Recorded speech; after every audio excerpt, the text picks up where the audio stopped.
welcome.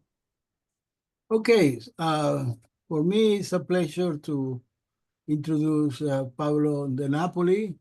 He is an associate professor at the Department of Mathematics at the Universidad de Buenos Aires in Argentina. He's an expert in harmonic analysis and differential equations. I think more like in the line of the great Alberto Calderón. So without much of more introduction, he's going to talk about radially symmetrical compactness in Sobolev spaces. Thank you for here, Pablo. No, thank you, you for the invitation. Okay, it's too much to say that I'm in the line of Calderón, but yes, somehow we are following the tradition here in Buenos Aires.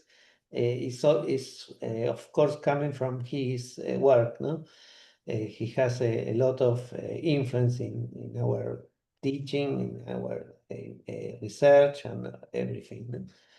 So the things I will talk is about the joint work with Professor Irene Dritterman and Professor Ricardo Duran, who are also from here from Buenos Aires. Okay, I will start by somehow setting the general picture, talking about the general framework, and then maybe I present some of our results, but much of the material is just classical, no? Then how I can change here. Have a problem. Okay. So the idea is I will talk about Sobolev spaces and radial functions. So we'll introduce which these concepts are, what are Sobolev spaces, what are radial functions, and why they are important. So in the literature, there are several definitions of several Sobolev spaces. It's a very flexible concept in a way. But I will present some of the definitions and compare them. Perhaps the most classical is this one, when you want to say that functions in LP has somehow a derivative in LP. So you consider a domain in Rn, an integer k, and you say, okay, we consider the space of functions in LP that has derivatives in the weak or distributional sense up to the order k. And this is a Banach space. The case k equal to 2 is of great importance. It is used in variational formulation of electric problems, as I will discuss later. Also in numerical analysis, when you consider the finite element method, so it's somehow well known to analyze in all the branches of analysis. Another way of defining the Sobolev spaces, this is via the Fourier transform. This definition only works when the domain is Rn, because the Fourier transform is not defined for functions in a domain. But somehow this definition is also meaningful, because the idea is that the smoothness of a function is related with the decay of the Fourier transform. When the Fourier transform goes to 0 faster, the function is smooth. Then, well, you also get a Hilbert space. In this case, these spaces are based on L2, and this definition can be considered also for fractional values of the smoothness parameter S. So this definition coincides with the previous one when S is an integer, but you get the definition of fractional Sobolev spaces. So there is an even more general definition. This one is has been very deeply studied by Calderon, I should say, is the so-called potential spaces. You consider the functions in LP that can be written using this operator, the identity minus the Laplacian to a negative power of a function in LP, and these functions have derivative in a fractional sense in LP up to certain order. And well, this operator, the identity minus the Laplacian to a negative power, is called the Bessel potential, and is given by the convolution of the function with the kernel, which is known as the Bessel kernel. Well, and even a different definition is this one with the so-called Gagliardo seminorm, but the classes of spaces are slightly different. For p equal to 2, they coincide with the previous one, but when p is different from 2, you get different spaces. But well, this is related with the fact that you can also get the fractional subspaces using interpolation techniques, which is a method for constructing intermediate spaces. And there are two methods. The real method leads to the previous definition of the WSP, and when you use the complex method, you get the potential spaces HSP. The complex method is also due to Calderon. So yes, Calderon is very influential in this topic. Okay, so these are the main spaces. We will be considered mostly with the potential spaces in this very classical sense. You get the Banach spaces where the norm of U in HSP is given by the LP norm of F. You can show that the Bessel potential is an injective operator, so there is only one possible F. And okay, you get the Banach space. So in the theory of Sobolev spaces in all these versions, an essential result is the Sobolev embedding theorem that somehow tells you that the functions in Sobolev spaces are better than what you a priori expect. For instance, if S is less than n over p, you can define this Sobolev critical exponent p star, and you get an embedding of H is p in LQ for q bigger than p. Yes, you know, a priori you have that the functions in HSP are in LP, but this theorem tells you that indeed they are better. These functions live in one LQ with q greater than p. And there is another case in this theorem when S is greater than n over p. You get what is called the Morley embedding, that tells you that the functions indeed are Helder continuous, or Lipschitz continuous, whatever you like to say. With this exponent, this Helder exponent alpha is between 0 and 1. So this an important theorem in the theory. Okay, why Sobolev spaces are important? I will consider a model problem coming from nonlinear analysis. to illustrate this idea. So you have this problem, you want to find a solution u of this differential equation, minus the Laplacian of u equal to 1 to u to the power q minus 1 in a domain omega. You can think omega is a domain in Rn with a smooth boundary, and u is 0 on the boundary.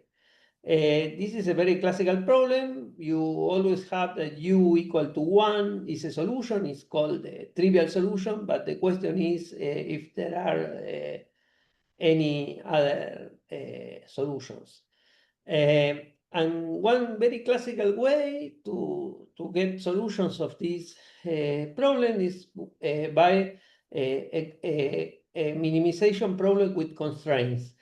The idea is you have this functional, which is called the Dirichlet energy, and you have a constraint that tells we will minimize this functional, the Dirichlet integral, in a kind of surface in an infinite dimensional Sobolev space. It's functions and UH10, the 0 means that the functions that we consider are functions that in a sense have trace 0 on the boundary and can be defined as the closure of the functions, let's say smooth functions with value 0 on the boundary in the Sobolev space H1, which corresponds to the case S equal to 1, P equal to 2, and in the previous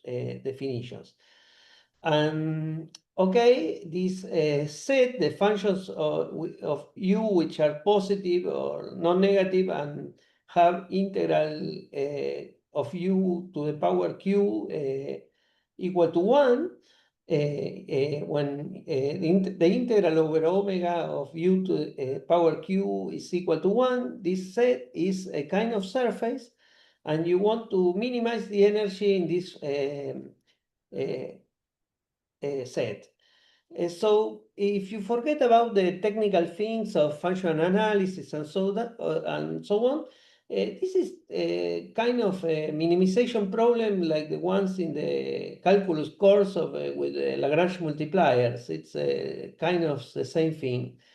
But in order to make this precise, you need this machinery of the Sobolev embedding theorems. So when q is less than the critical exponent, which in this case is this exponent 2 star, equal to 2n over n minus 2, the Sobolev invariance tells you that R, the functional R, is well defined, and then the set M is well defined, and it's closed, and but you need something more. In order to get the minimum, you need really to have some kind of compactness, because what you want to do is you want to use a Weierstrass theorem asserting that a continuous function in a compact set has a minimum. Actually, we will use a slightly better version of the theorem, that is that a weakly lower semi-continuous function has a minimum, but it's essentially the same idea, no? So you have this very important result, which is called the Sobolev-Kondrachov theorem, that tells you that if you are in a bounded domain and q is strictly less than the critical exponent, then the Sobolev embedding is not not only continuous but compact. This means that a bounded sequence in H10 is exactly has a subsequence that converges strongly in LQ. And then, oh, okay. So the problem, the set M, I mean, we know from the embedding theorem that the H1 is included in LQ, and this is like a part of the positive functions in the unit ball in LQ. That's M, right? Okay, yes. It's a part of the unit ball in LQ. And you Yeah. want this set to be continuous in the weak, compact in the weak topology. Yeah, okay. You need this set to be compact in the weak topology of the Sobolev space. You need the weak topology because when you prove this theorem, you somehow has to use that. Yes, that from a bounded sequence you can extract a subsequence that converges weakly to some point. But in this theorem, the convergence of the subsequent is in the norm LQ. It's a strong convergence. The sequence converges weakly in H10 and strongly in LQ. In LQ, okay. Because if a mapping is compact, it sends a weakly conversion sequence to strongly convergence one. I mean in reflexive spaces, I mean that holds, but this is a Hilbert space, is reflexive. So you can formulate compactness equivalently this way. An operator is compact if it sends weakly conversion sequences into strongly convergent one. Okay. Okay. It's very technical, this point, but it's important. But the key idea is that this thing, it's just a variation of the arguments that you use in the first calculus course when you have to minimize a function with the constraint. It's exactly the same idea. And then, well, you get a minimum because of this machine of the functional analysis, and you have a Lagrange multiplier because it's the same theorem in calculus course, but now the functions that are involved are, of course, functionals in Banach space. This is a problem in calculus of variation. Okay, and what you get is a solution, a weak solution of the equation. Here I forgot the u. Should be minus the Laplacian of u equal to lambda u to the power q minus 1. There is a typo.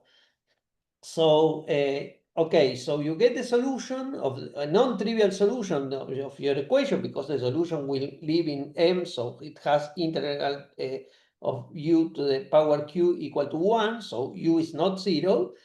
You get the solution of the equation up to a constant. You have a lambda here which comes from the Lagrange multiplier, but you can do a change of scale. Let's say you replace u with a multiple of u tilde of u for a suitable constant c, and you get the solution with lambda equal to 1. And then there is a deep theory of elliptic regularity that tells you that if the boundary is smooth, you actually get a solution in the very classical sense. I mean, a solution of class C2 where the derivatives are derivatives in the classical sense and continues up to the boundary. So the condition u equal to 0 is achieved in a very classical sense. This is more or less a picture of the variational technique for variational problems. This is, I think, the main motivation. I should have said that I started my career working in nonlinear analysis and this kind of problems. Actually, not, of course, this problem exactly, but problems with the P Laplacian. I will mention that later. And then somehow I get bored of that and I switch to doing more harmonic analysis. But my main motivation is still develop tools for studying PDEs. So this is why I like this topic. Okay, this is the good case, but what can go wrong in this picture, because it's not always exactly as I told you. Well, the interesting case is what happens when the domain perhaps is not bounded. Perhaps I will consider the case in which the domain is the whole space. So here you can do something like this. You can take a smooth function, like in the picture, and consider some translations of the function in a fixed direction. You choose a non-negative vector b, and you construct this sequence un of translations of the function u. And you see that these functions have all the same Sobolev norm. So you get a bounded sequence. The Sobolev norm in any of the definitions I presented before is invariant under translations. So you get a bounded sequence without any subsequence converging in LQ, because if there exists a subsequence converging in LQ, you can get subsequence conversion almost everywhere, and this is not happening. No, so okay, so compactness can fail if you have invariance under translations. Here is important to note that there is an invariance under a non-compact group. So there is a strong relations with the theory of actions of groups. And I will say something about this. So, for instance, you consider this problem, is similar to the one presented before, but in Rn. And now you don't have compactness. You have an embedding of H1 of Rn in LQ of Rn, but you don't have compactness. So the argument before does not work. And what can we do? Well, one classical way to solve this problem is to restrict ourselves to functions with radial symmetry. What are functions with radial symmetry? We can define them in two equivalent ways. We can say that it's a function f is radial if it can be written as a function of the distance to the origin. Here the modulus of x is actually the Euclidean norm of x is the distance to the origin. And the other equivalent definition is that it's invariant under the action of the orthogonal group. So it means that f is rotational invariant in a sense. So this is a geometric way of thinking about radially symmetric functions. What happens here if you restrict to radially symmetric functions, you can recover compactness. Why? Because the set of here I consider the subspace of functions in of H1 with radial symmetry, and surprisingly, there is a whole line of research, but the first result is from Strauss in 1977. It is this inequality. And if you look at this inequality, it says that a radial function in H1 has to have some decay given by this power here. And this implies that you have a compact embedding for Q strictly less than the critical exponent when you restrict yourself to radial functions. Here I should have put H1 rad as a radial H1. So you get non-trivial solutions of your problem by restricting to radial functions. This is the idea. So this is the kind of result I'm interested in. Is it seems that some results in harmonic analysis, like the Sobolev embedding and related inequalities, are better when you, instead of consider general functions, you restrict yourself to radial functions. And well, here I'm telling you that you can consider more general sorry. question. Yeah. And you have any feeling why the radial functions are somehow much better than the other case? Well, I will tell you why. I can even show you a proof of this inequality. Okay, I have okay, sorry. here. If I have time, I will can show you a proof. But the main idea is that the idea of restricting to real functions imply that you broke the translation invariance. You don't have any more translation invariant. If you translate a real function, it's not real anymore. So this is what it means that this counterexample cannot be done, and you get something better. Okay, I will show you the proof because I have a proof written somehow. It's not It's not that difficult. I don't know if well, actually, here is a slide. We have this is a result that we have for actually the potential spaces, but I have the proof with P equal 2. The idea is there is a classical formula in harmonic analysis for the Fourier transform of real functions. This is one. And here you have this exponent n over 2 minus 1. Okay, in the formula appears the Bessel function. I think you should be familiar with this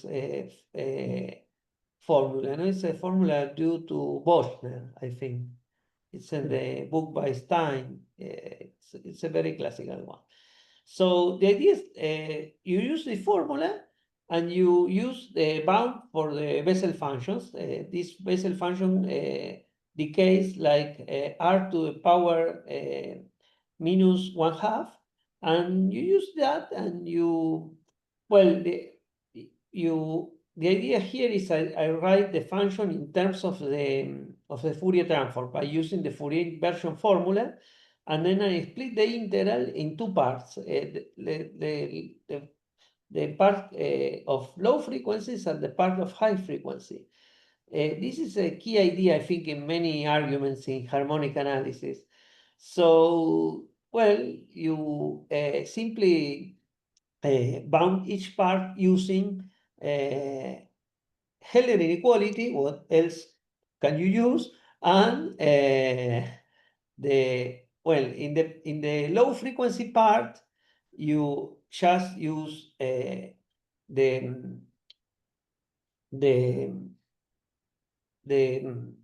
Plancherel theorem to make the L2 norm of the Fourier transform appear and replace it by the L2 norm of U itself.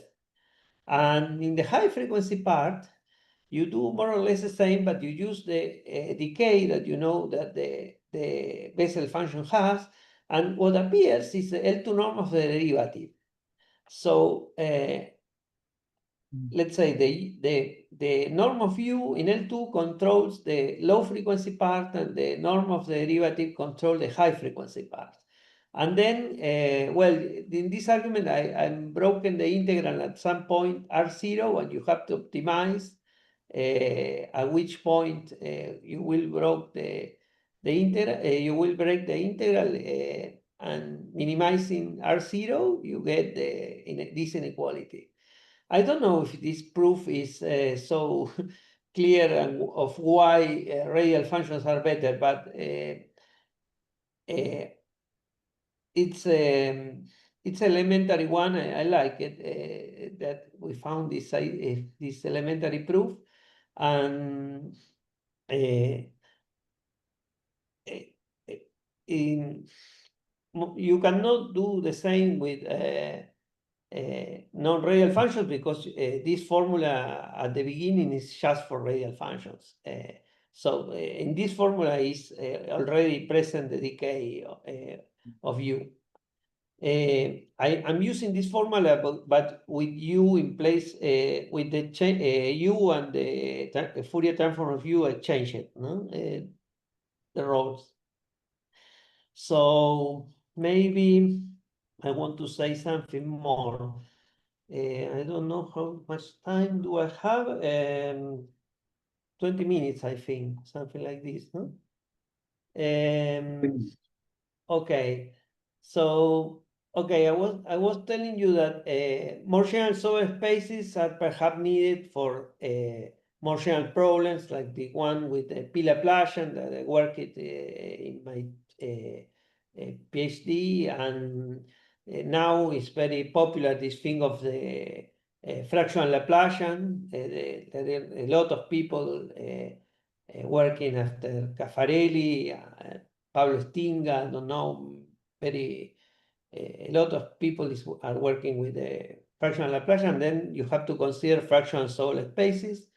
So there is a whole family of spaces that you can consider. You can even consider Besov spaces or trivially Sorkin spaces, and all these spaces have the same phenomenon. So for radial functions, there is this classical result by Pierre-Louis Lyons that says that you have a compact embedding for the potential spaces into LQ for radial functions and Q bigger than P, but strictly less than the critical exponent. And in a paper with Irene Drelichman, we gave an elementary proof that avoids arguments of using interpolation that appear in the work by Lyons. I think it's nice to have a more elementary proof, but the theorem is not new. Okay, this I will talk about something that perhaps Wilfred is more familiar with, but maybe you also know these things, but it's somehow related. So now I want to talk about the fractional integral or Riesz potential, which is a very classical operator in harmonic analysis. And okay, people want to understand how this operator behaves in the LP spaces. So the first result is in the unweighted LP spaces. Is the classical result by Hardy, Littlewood, Sobolev. Well, there is a version with power weights, which is due to Hardy Littlewood in dimension 1 and to Stein and Weiss in dimension greater than 1. And with Irene and Ricardo, we were interested in this last inequality. It turns out that this inequality can be improved when one considers radial functions. Instead of general functions f, we consider radially symmetric functions. And what happens here is that you have this restriction, alpha plus beta greater or equal than 0. And when the functions are radial, this restriction, alpha plus beta greater or equal than 0, can be improved. So you have this result in our work with Irene and Ricardo. And this condition in red is the one that we got for radial functions. This number can be negative, so alpha plus beta can be negative, and this is the improvement for radial functions. I won't show you the proof because it's long, but the main idea is clear. The idea is that we write this operator as a convolution, but not a convolution in the standard sense, but the convolution in the positive radial numbers with the multiplicative group. No, it's with the product as a group operation. So this group has a hard measure, which is the measure dx over x, and we use Young inequality or the weak version in the limit case, and we get these results. There is a somehow curious history of this result. We found a result with worse condition in a very long and difficult proof in a journal. So Ricardo told us this thing can be done surely in a better way. So we started thinking how, and we found this proof, elegant proof. And then somehow we get to know that the result was already in a journal in Russian. So after it's a paper by Boris Rubin, he has a different proof with using lateral fraction integrals and hypergeometric functions. I don't know, it's very technical, but he does not have the case p equal to 1. But we have to translate the paper from Russian using the Google translator, so it was not obvious that the result was there. So, and then Javier Rondicochea gave another proof of our result using another technique. So I like it. This result has different proofs. And well, also this one is curious. There is this convolution inequality by Kerman. It's a paper in transactions of the AMS. Okay, so this result, the first time I saw this result, I said this should be false because you know this is like a Young inequality for the convolution, but the power weights break the translation invariance. So how will you do this proof? But of course, the result is true, and the proof uses this thing. You, in the case of the L1 norm, you relate this operator, the convolution of f with g with the power modulus of x to the power minus gamma with the fractional integral. And then you use the standby theorem. So this result is actually related with the result for the fractional integral. And it's curious, and it's a very complicated interpolation argument. It's not. I would love to have an elementary proof of this result, but it doesn't seem to exist. The result is proved by a very complicated interpolation argument. So when we saw that, we think, well, we have a better result for the fractional integral for radial functions. Maybe this result has a better version for radial functions, and it does. And it's this result here with Irene. Here, again, what you get is an improvement of the condition of the range of the exponents. So the moral is that somehow many important inequalities in harmonic analysis have a wider range of weights when you consider radial functions. There are more. I won't show you all the results because they are not easy to state, but we have several works with different inequalities like the Caffarelli-Korn-Nirenberg inequalities, embedding for Pesov and trivial disordering spaces and so on. But the idea is this thing. And this is related with the, well, using this idea and knowing how if you remember that one way of defining the Sobolev spaces is this one of the potential spaces with the Bessel kernel, you have a convolution with the radial kernel. So, and you don't have well, there is a formula, but it's very complicated for the Bessel potential. But the important thing is that you know the asymptotic behavior. You have a bound by nice functions. So using that, you can have a similar result with for the convolution with Bessel kernel, and this result is actually what gives you the compactness of the embedding of the Sobolev spaces. So the idea, more or less, is that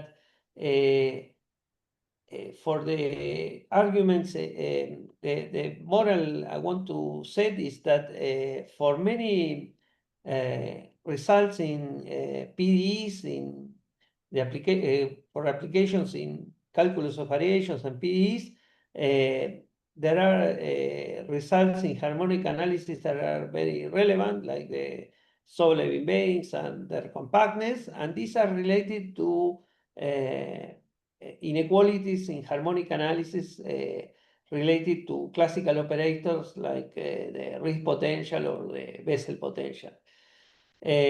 So maybe that was all I wanted to say, more or less. So I have more written, but we don't have much more time. Here are the references. Many people like it. If you want to know more about this thing, this article with Irene, which is called Elementary Proofs of Embedding of Field Transportation Spaces of Radial Functions. It's kind of nice. Many people like it. And here are the results with Irene and Ricardo that I mentioned. And well, here is our paper with about Besova and trivial disorganized spaces. This one is very technical, as you all know, if at some point you work it with this kind of spaces, these things are always very technical. But the ones that I mentioned later, before this, the first three are kind of elementary and even nice for students if they want to learn something about this topic. It's very interesting. And there are, of course, many open problems that still can be. I like this subject because even though the subject is very classical and in spirit and so on, there are still things that are open and we don't know.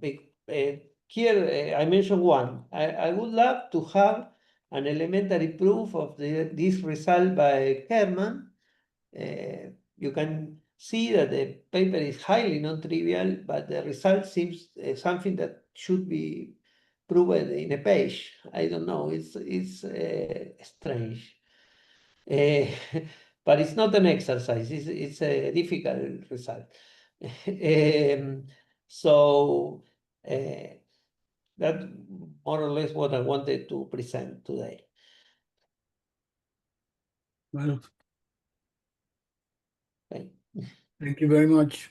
Are there any questions or My comments? English is far from perfect. I hope that you can follow my presentation. But One question. The result, could you put back the result with Duran and Irene? there are several, no? There are several. Right, yeah, but the one that you mentioned here. I mean, we have several results. The first result that we have is this result about the fractional integral. Here, Right. T gamma is the Riesz potential or fractional integral is defined here. Okay, so the idea is that we have the classical Stein-Weiss inequality with power weights. It's just an inequality saying that this operator maps LP with the power weight to LQ with the different power weight. And well, there are some conditions. You have this condition alpha less than n over p prime and beta less than n over q are integrability conditions. You have a scaling condition which is typical. But the important thing is that for non-radial functions, you have to ask that alpha plus beta is greater or equal than 0.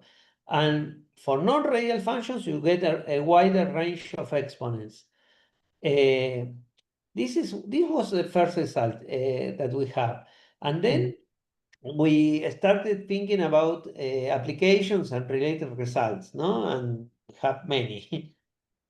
So the second one I mentioned is this Kerman convolution inequality, where the same thing happens.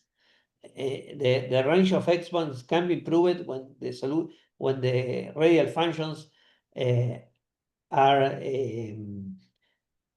considered. I should have said something. In the proof that I show you about the only proof I show you, the proof of the embedding theorem, this formula here for the Fourier transform of radial functions has actually something which is called the Hankel transform, or sometimes it's called the Fourier-Bessel transform. So what is hidden here is that the results for radial functions are actually results in the setting of the Hankel transform, of the Fourier-Bessel transform, that a lot of people have worked. For instance, you know, Jorge Betancourt, de La Laguna, I think it's one of the latest experts in the field. But there are many. I think some people in Santa Fe also maybe have worked in this thing. So this is what is happening. You are really this should can be also thought from the PD viewpoint in the following way. When you consider the Laplacian of a radial function, you get a simple differential operator, which is called Bessel operator. And this is the harmonic analysis of radial functions is related with the Fourier analysis of this operator. This is not written in my slides, but this is what is behind. No? So this is our results. In our article, you can see more results, not showing all the results. And also, other result that we have is this result, which is similar, but for the Bessel kernel. Indeed, we can have two different weights. Here I put the weight only on one side, but we can have weight on both sides if I want. And using that, we have another proof of Lyon theorem on compactness. But I mean, it's not just one result, it's a family of results, I should say. And probably this is so these are only for power weights. Yes, yes. Can be extended to more general Markov weights or something like that? No, not exactly. I'm in the paper by Van Dicoechea that I mentioned that give a different proof of the first result, of this result about he actually has some non-power weights, but are not exactly Mappenhoff weights. You need something different, I mean. Because the idea of Landicochea was there is this method that the people in harmonic analysis used of breaking the operator in a local part plus a Hardy operator plus an adjoint Hardy operator. So the weights that he needs are the weights that control that are good for the Hardy operator, which are not exactly Mappenhoff way, but kind of something related, no?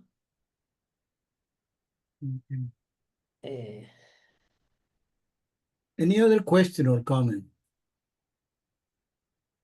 Melanie. Yeah, this was a beautiful talk. Thank you so much for it. I noticed Thank you.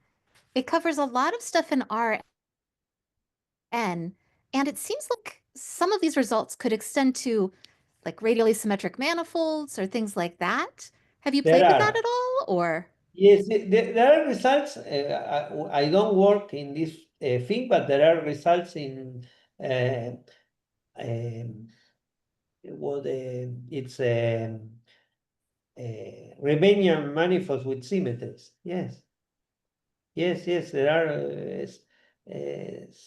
I can send you, if you send me an email, I can send you some reference maybe, or maybe even. But there are some results in manifolds. What is important is that you have a group of isometries. It's in this for radial functions, the group of isometries is the orthogonal group, but you can have a Riemannian manifold, a group of isometries of a manifold, and you can get a generalization of a Strauss inequality and embedding results. Things are, a lot of people have worked in this thing. It's there are several lines of research starting here. Also, I should mention that our result for the fractional integral also has a version on the sphere, which is due to people in Logroño, I think to, I don't know if Luz Roncal and I don't know who were, but two people from Logroño in Spain. But there is a version on the sphere, and the idea is the same. You in the sphere, you fix a pole and you consider a kind of radially symmetric functions on the sphere which are invariant with under the rotation that fix that pole, and you get more or less the same result. In the sphere, the thing of compactness is trivial because the space is compact, but the inequalities are not trivial. I mean, there is an analog of this result here for the sphere. So That's very cool. I yes, mean, I like how you're talking about how these isometries are there and these groups are there, because we had a couple of students in this talk. One of them had to leave a little early, and they're both in Wilfredo's analysis class and Steve's algebra class. So they can see how these fit together, which no, I think this is important. is just kind of wonderful. I always stress that to our students that when you are a student, you go to one class and you go to the other, and the things seem not to be related. In one class they talk about I don't know, measure. In one class they talk about PDE. In the other talk about algebra, but they are extremely related. And when you do research, all things get together. So you have to know a little of everything. Yeah. It's I mean, in harmonic analysis, it's known that group actions actually play a central role. No? It's, in a sense, all harmonic analysis is from a study of invariance under the different group operations. No? It's like I don't know, the Fourier transform, all of kind of things are strongly related with this thing. So yes, it's good for students to get to know that. Just geographical information. Luz Roncal is no longer in Logroño, but in Bilbao now. See, now it's in the institute. Yeah. in País Vasco, no? I don't know to say Bilbao. that in English. Bilbao. Right. In Bilbao. Yes, But but it's not, I think it's not Luz. It's one that was his advisor. Oscar. Oscar, yes. I think Oscar. the result is by Oscar. I perhaps I don't know if Luz is involved or not. I don't remember, but I remember the geographical setting, as you say. But the important thing is I can send you preserved references if you want. You drop me a mail and I will tell you more. It's but Okay. Thank you. but yes, and also well here maybe it's interesting for the setting of Gaussian harmonic analysis that you work, no? Because there you also have invariance under rotation. So I Yeah, wonder. that I was about, but probably that's a longer conversation, and some people have to leave now. I'm But so sorry. I have a 3 o'clock meeting, but this was yeah, so go ahead. wonderful. Thank you for coming. Many Yeah, thank I you. really enjoyed it as well. Thank you. Thank you very Yeah, much. you can Thank follow. you. Perhaps it's too advanced for students, but I like it to present it. I chosen to present it in the most classical setting because of that, that everybody can somehow understand something at least. Yeah, so what you say precisely, I mean, in the classical case, you have the Lebesgue measure that is invariant by translation, and then yes, I mean, the fact that it's invariant by translation played a role in a lot of methods. When you go to the Gaussian measure, well, it is highly not invariant by translation because it's concentrated around the origin, but it's invariant by rotation.